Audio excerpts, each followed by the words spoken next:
गौरी शंकर मैया की प्रेम से बोली आज के आनंदी की। अरे ना मामा के घोषणा कराई हो ले लियो ले लेनी गुरु के ज्ञान।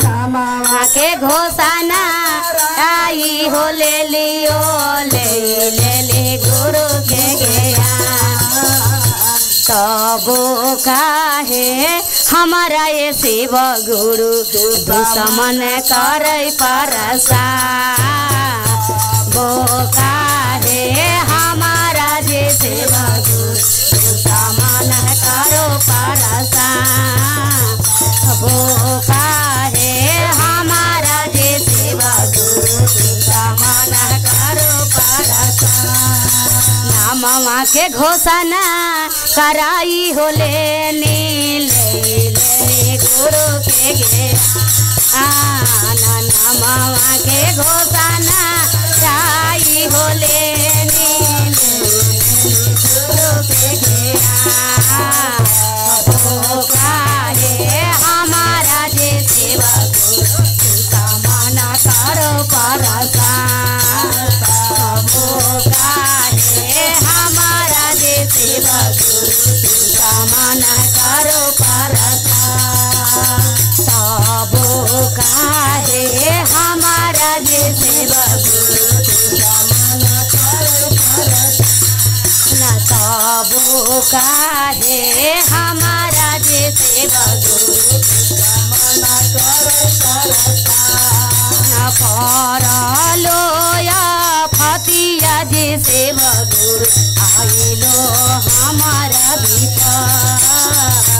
परलो संकटिया जे सेवा गुरु आफत में परलो परान। वो काहे हमारा जे सेवा गुरु कामना करो परसा। तबो काहे हमारा जे सेवा गुरु कामना करो परसा। कौन विपतिया में होई हसहैया ये भोले दानी हमार।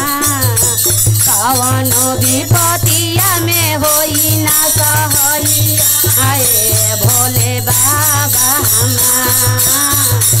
तबो काहे हमारा जे सेवा गुरु कामना करो परसा।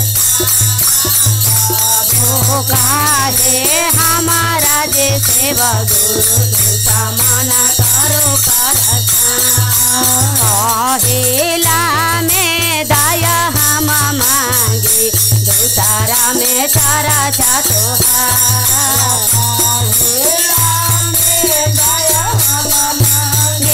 दूसरा में चारा तोहार।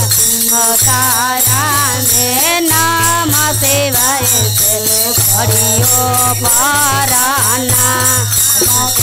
तारा में नाम सेवाए से घड़ी पराना। तबो काहे हमारा जे सेवा गुरु कामना करो परसा। तबो काहे हमारा जे सेवा गुरु कामना करो परसा। दुश्मन के दुश्मन हो बनी के तोड़ी तो गुमा। दुश्मन के दुश्मन हो बनी के तोड़ी देह तो गुमा।